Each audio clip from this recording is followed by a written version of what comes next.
Well, Russian President Vladimir Putin signed into law today the formal annexation of parts of Ukraine. That declaration comes in defiance, of course, of international law and as losses mount for Russia. Professor Stephen Caliendo joins us this morning.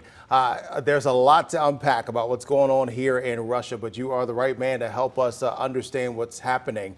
We know the international community is condemning Putin's annexation of these 4 regions in Ukraine.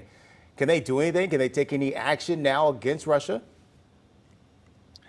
They can take action if they wanted to, but I think this is a real delicate situation where you have diplomacy working in one capacity and then the threat of military, some kind of a military response there as well. The timing of this is really interesting, of course, because while this is formal annexation that is widely condemned as a political stunt and the referenda were not democratically held, at the same time, the Ukrainian army is really pushing back to take control, and maybe as early as later this week, of at least one of those territories. And that would be a tremendous embarrassment for Vladimir Putin. You know, we've been hearing a lot about that. Ukraine has surprised the world, I think, during this war. It's lasting a lot longer than some say even Vladimir Putin expected, because the Ukrainian forces have gotten a lot of help. How have they been continuing to be able to take back over these regions? What's been going on behind the scenes when countries like the U.S. are saying, you know, we're not going to be boots on the ground, but we're going to support you in other ways?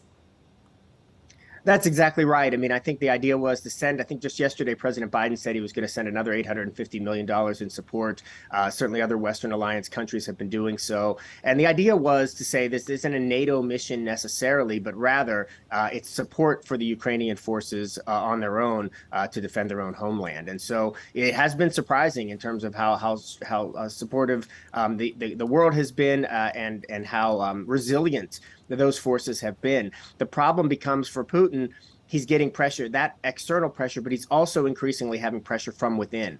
As we saw a couple weeks ago or last week, he had a conscription where people are going to have to serve in the military, men are going to have to serve in the military. That creates some pressure within Russia too, and so he's getting it from both sides. Yeah, and that kind of leads to our next question. Do you feel like Putin has a sense of losing the war and maybe even is becoming a little desperate in these last few months, losing his supporters?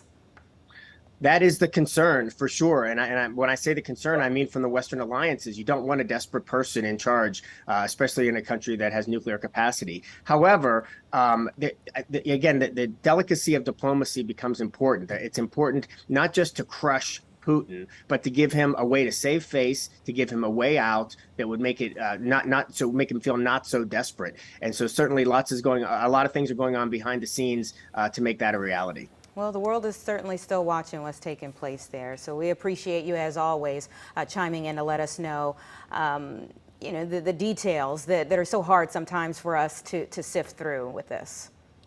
Well, it's great to see you all. Thank you so much for having me. Take care.